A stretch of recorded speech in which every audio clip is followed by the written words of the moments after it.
Então vamos começar neste momento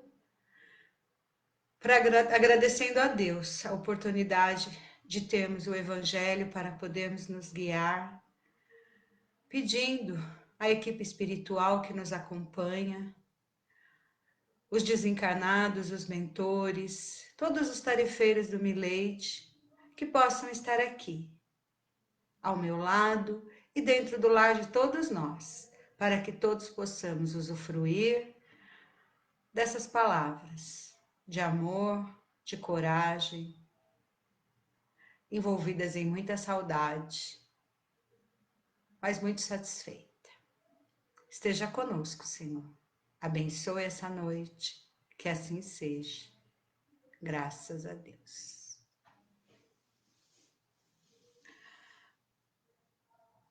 Então, 20 horas, eu acho que nós podemos começar.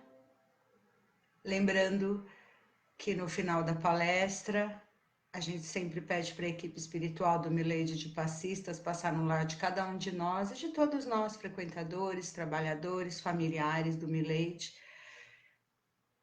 Quem quiser pode colocar um copo de água. E no final a gente sabe que a equipe médica do Dr. Brown também, que nos acompanha, ele também distribui os melhores fluidos de energia para a gente. Então, hoje o tema que eu escolhi foi de uma passagem do Emmanuel, do livro Vinha de Luz, capítulo 99, e depois ele segue no 20, que ele fala dos diversos caminhos. Então, o Emmanuel vem trazer um pouco para nós quais são os tipos de espíritas, ou tipos de evangélicos, vamos assim pensar, que nós somos. Como que a gente recebe os ensinamentos de Cristo e como que a gente trabalha com eles na nossa vida. Sabemos que Cristo há 2000 anos, Moisés há muito mais tempo, os profetas estão trazendo sempre os ensinamentos para a gente poder aprender a melhor viver com vistas ao céu, né? Com vistas ao reino de Deus. E estamos aqui nós, espíritas, e todos, né? E nós, principalmente espíritas que acreditamos, encarnando, desencarnando, e passamos do berço ao túmulo, às vezes, num grande desengano. Então, o Evangelho nas nossas vidas é muito importante para nos fazer lembrar sempre da nossa missão.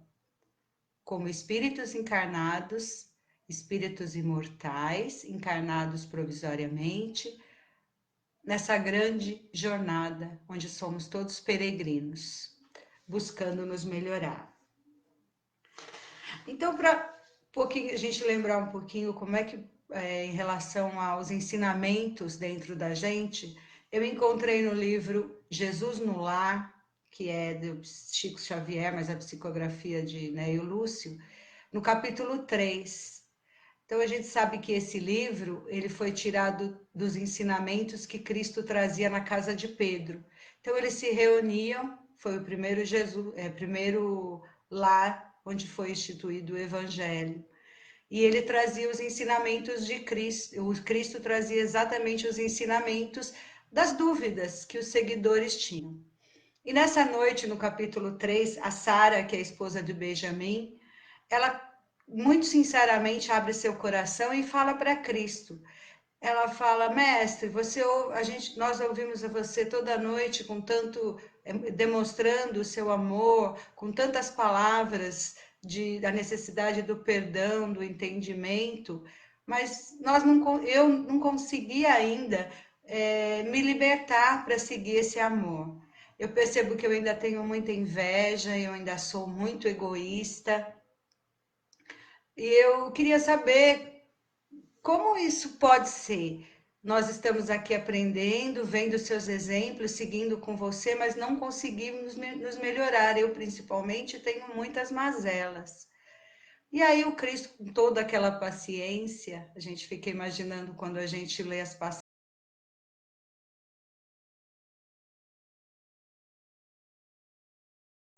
a paciência da explicação. e ele falou para ela, falou, Sara, qual é a principal função da sua casa? O que que você tem que fazer na sua casa? E ela falou, nós somos criadores de cabras e a minha parte é de desinfetar o vaso que vai ser recebido o leite. Então eu tenho que desinfetar muito bem, porque se eu deixar qualquer sujeira e qualquer impureza nesse vaso, a gente perde todo o trabalho, porque o leite se azeda e a gente tem que jogar todo fora. Ele falou, e assim a gente percebe que é o evangelho no coração das pessoas. Desde Moisés e os profetas, os ensinamentos foram trazidos, estão sendo trazidos. E as pessoas recebem esses ensinamentos, mas ainda com muita mistura. Então, o ensinamento novo, o amor que é trazido, as palavras, as pessoas até acham muito bonitas, acham muito belas. Porém, na hora que entra no coração, ela é misturada com o orgulho e com o egoísmo antigo. E nessa mistura, nós vemos já há muito tempo pessoas onde a justiça e a injustiça caminham juntos, onde a fé e a coragem, o entendimento andam junto com a descrença. Então, são pessoas comuns, onde ora elas agem de uma maneira cristã e ora elas conseguem agir de uma maneira totalmente egoísta. E ele, no final, para terminar essa passagem, ele falou: é como se fosse uma gota de água, ela cai do céu muito pura. Só que a hora que ela cai, ela pode parar numa folha e virar um orvalho que transmite a luz e parece um diamante, ou ela pode cair no lodo. E quando ela cai no chão, ela vira um lodo. Então, assim somos nós com os ensinamentos de Cristo, com os ensinamentos de Deus, Cristo falando. Assim somos nós com o ensinamento, as pessoas com o ensinamento de Deus. Ora, recebem o ensinamento e transformam num diamante, conseguem usar, e ora, mistura com orgulho e vira uma lama. Então, exemplifica muito bem isso consegue exemplificar bem as nossas inconstâncias.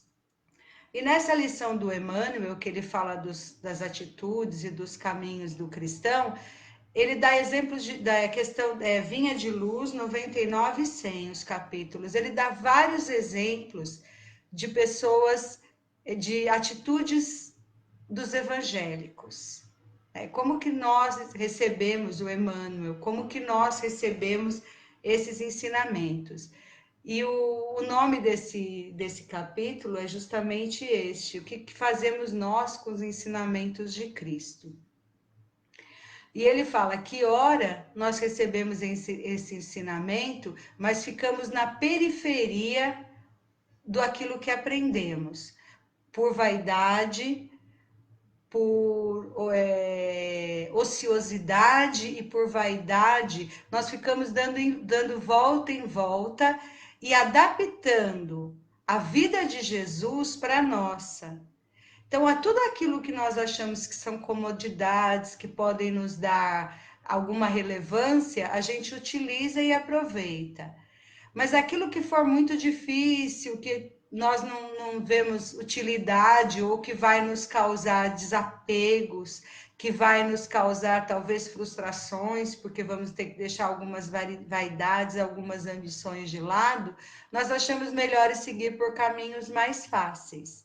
Então ele diz que nós somos como árvores, nós vamos tanto nos podando aos moldes do que a gente quer viver, longe do evangelho, que a gente vai podando tanto que todo o ensinamento, a árvore do ensinamento que poderia dar bons frutos por meio das nossas atitudes, nós acabamos perdendo a oportunidade. Então, se nós pegarmos uma árvore e formos podando demais, a gente não consegue ver fruto na árvore. E assim são os ensinamentos de Cristo no nosso coração. Se nós podarmos muito aos nossos moldes e não aquela grandeza do Mestre que teve a coragem de vir na Terra, encarnar, passar tudo o que ele passou por amor a nós, para nos exemplificar os ensinamentos.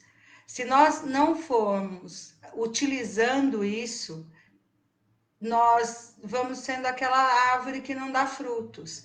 Então, seremos mais um encarnado, mais um jornadeiro que passa do berço ao túmulo sem produzir nada e sem ajudar nada, simplesmente como viajores, sem nos preocuparmos em nos melhorar.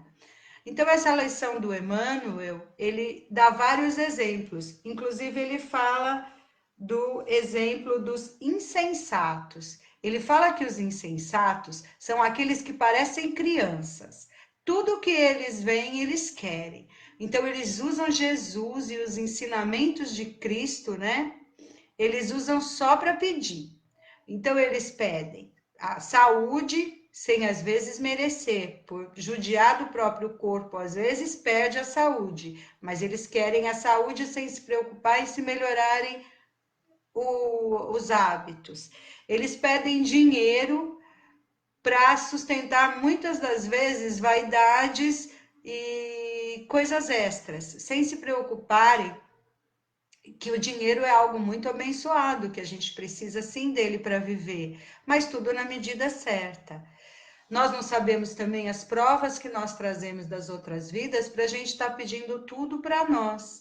Então ele diz que os insensatos ficam parecendo aquela gama de hebreus, né, que seguiam Cristo. Eles iam lá, faziam aquela fila para receber o pão, ficava lá, ouvia os ensinamentos, mas pouquíssimos deram testemunho de fé, pouquíssimos deles realmente puseram Jesus no coração. Eles estiveram ao lado de Jesus, mas eles iam lá só para pegar o pão. Na hora deles usarem os ensinamentos, eles não ficavam como sem noção mesmo, não se preocuparam com isso. Então, nós ficamos assim, como aquele povo. A gente quer os benefícios, quer as consolações, mas a gente não quer se melhorar. A gente sabe pedir muito bem. Então, você acredita em Deus? Você tem fé? Eu acredito sim, eu peço muito a Deus saúde, paz, proteção, dinheiro, coragem. E até quando, como diz no Evangelho, até quando a gente vai ficar assim? Graças a Deus, só quando a gente está recebendo coisas boas.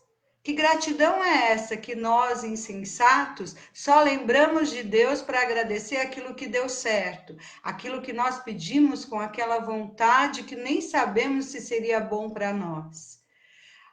Então, acho que a grande lição do ensinamento de Cristo no nosso coração, desse orvalho, dessa gota que cai no nosso coração, que a gente podia levar daqui hoje, a grande lição seria a gente saber o que é a gratidão.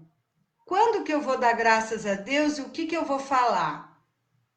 Quando eu tiver a cura do meu corpo, a cura da minha família, o dinheiro no banco, o trabalho trabalho dos meus filhos de uma maneira egoísta? Quando que a gente vai aprender a usar a gratidão como atitude? Quando que a gente vai aprender que a gratidão é aquilo que a gente consegue ter de exemplos para as pessoas? O que mais o Cristo queria, ou o que mais Deus quer da nossa gratidão? Ele não quer que nos ajoelhemos e fiquemos rezando. A nossa gratidão tem que vir em forma de oração, em forma de prece, mas aquela prece não por mim, pela minha família, aquela prece por aqueles que sabemos que estão sofrendo, aquela prece por amor à humanidade, aquela prece por todos os desígnios de Deus. Então, tudo que nós temos hoje, Deus permitiu. E o que Deus está querendo hoje, nos deixando dentro de casa com as nossas famílias? Muitos lares com problemas de convivência, sabemos que a violência doméstica aumentou. As pessoas agora realmente vão mostrar gratidão, não porque Deus curou ou livrou da doença somente, mas porque conseguiu conviver com os familiares, conseguiu fazer da casa um lar, onde Deus é sempre lembrado e Jesus é lembrado como aquele instrumento, como aquele ser magnífico que veio trazer para a gente amor, demonstrar o que é o amor ao próximo. Então, a gratidão que nós temos que ter quando nós recebemos um ensinamento e realmente estamos tentando colocá-lo em prática, é uma gratidão coletiva. É uma gratidão onde a gente pede, Deus, muito obrigado por tudo isso que eu tenho. Muito obrigado por pela minha vida. Obrigado pela família que eu tenho. Quando a gente fala família não é que eu tenho, mas é que eu escolho, a gente está também cometendo um grande engano, porque a família realmente nós escolhemos antes de encarnar. Então, se nós temos hoje que conviver com alguém difícil dentro da casa, algum familiar que está dando muito problema, porque agora eu sou obrigada a estar com ele, nós temos que aprender a gratidão, usando dos nossos ensinamentos e dos nossos exemplos, aprendendo a lidar com isso, porque sabemos que fomos nós que pedimos. Então, sempre agradecer tudo aquilo que Deus põe na nossa vida. Até o que parece uma catástrofe, parece que é o fim do mundo, é algo que Deus trouxe para aprendermos. Então, todos nós podemos aprender muito e sermos muito gratos a Deus, melhorando nossas atitudes. Melhorando nossas atitudes, fazendo prece no lar com os familiares, preces pelos governantes, preces pelos médicos que estão passando dificuldade, enfermeiros, todos aqueles que estão lidando com essa doença, que estão vendo de perto muito sofrimento. Prece para que eles tenham força, que eles tenham coragem para enfrentar tudo. Então, a nossa prova de gratidão e a nossa prova de que o nosso ensinamento e a gota de água está se transformando num diamante é realmente a gratidão por este momento, por esta vida e por tudo que Deus nos deu. E para terminar, eu separei uma mensagem do livro Rumo Certo, também de Francisco Xavier. O capítulo 64, ele é bem interessante. Ele fala muito, o nome dele é Mais com Jesus. Então ele fala assim, quando recebemos uma ofensa e começamos a ofender também, nós estamos muito longe de Jesus. Mas quando começamos a receber uma ofensa e queremos modificar as nossas atitudes e começamos a lembrar em Jesus, cada vez que nós recebemos essa ofensa, a gente se lembra de Jesus e lembra o que Jesus faria neste momento, a gente já começa a se melhorar. Então ele fala assim, receber as ofensas com Jesus. Então a gente vai, no começo só tem paciência, lembra de Jesus. Depois a gente tem coragem de fazer uma prece por aquela pessoa que nos ofendeu. Então nós já estamos seguindo o caminho de Jesus.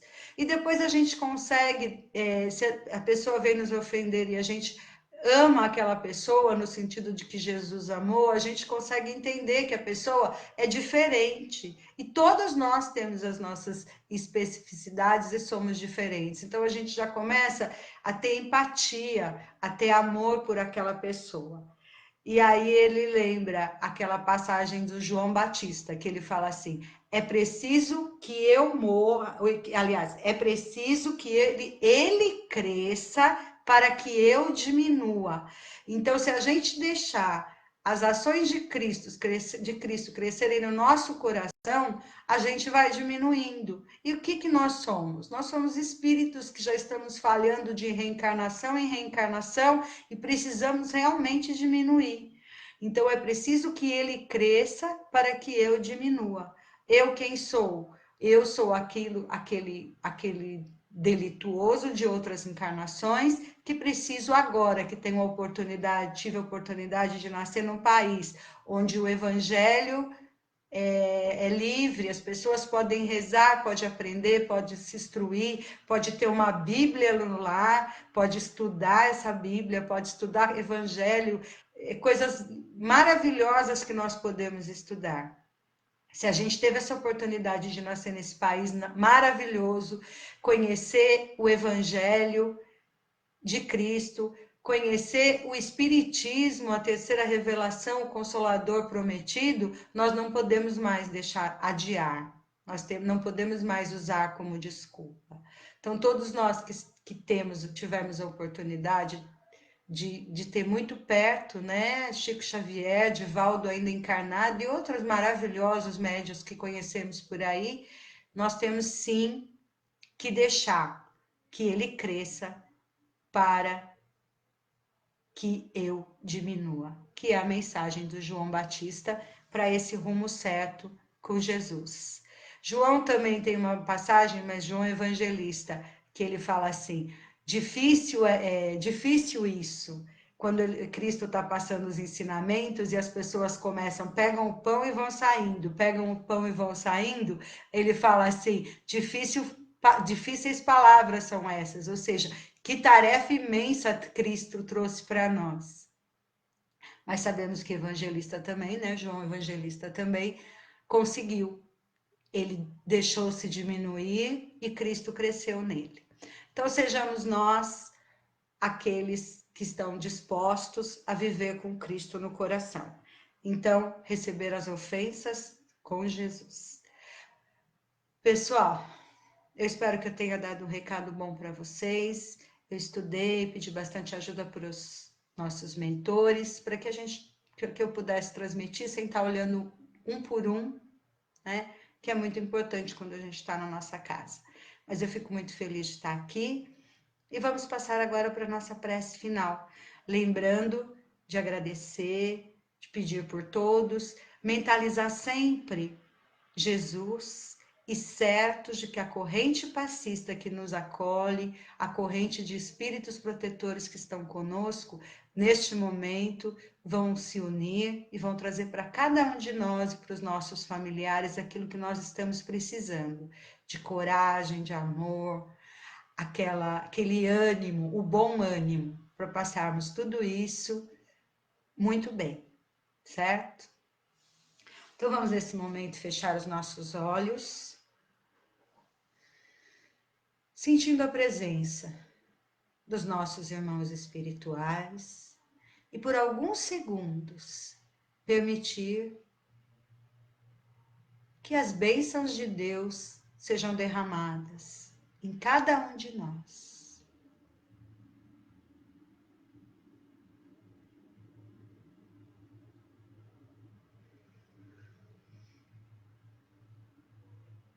Aproveitando também que todos estamos nos nossos lares, vamos mentalizar todos aqueles que estão a caminho conosco, para que também recebam a luz. Vamos permitir que a corrente de trabalhadores e benfeitores espirituais entre em cada cantinho da nossa casa. Abençoe todos que aí estão. Pedindo também, Senhor, socorro pelos desencarnados.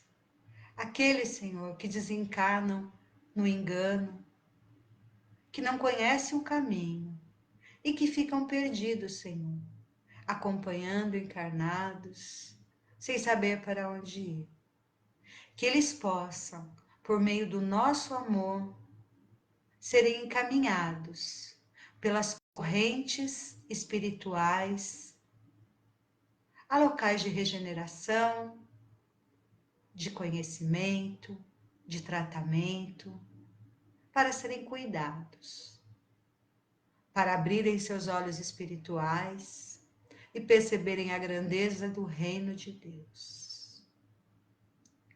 Senhor, avançando um pouco mais, pedimos, Senhor, por toda a comunidade Mileite, todas as mães, todas as crianças assistidas na casa. Pedimos nessa noite muita luz para o nosso irmão mudo que retornou à pátria espiritual. Pedimos também, Senhor, por todas as familiares e todos aqueles que estão sendo vítimas de doença, vítimas de violências, que todos possam olhar para o céu e, ao procurarem Deus, encontrarem dentro do seu próprio coração o caminho do amor, da coragem e da paciência, da fé, da esperança. Senhor, pedimos pelos médicos, enfermeiros e toda a equipe, Senhor, que está trabalhando neste momento em hospitais de campanha, que eles possam também serem fortalecidos pelas equipes espirituais. Pedimos pelos nossos governantes, Senhor, que eles possam tomar os melhores caminhos, os melhores rumos para o nosso país. Que assim seja, Senhor. Nos despedimos com o seu amor. Graças a Deus.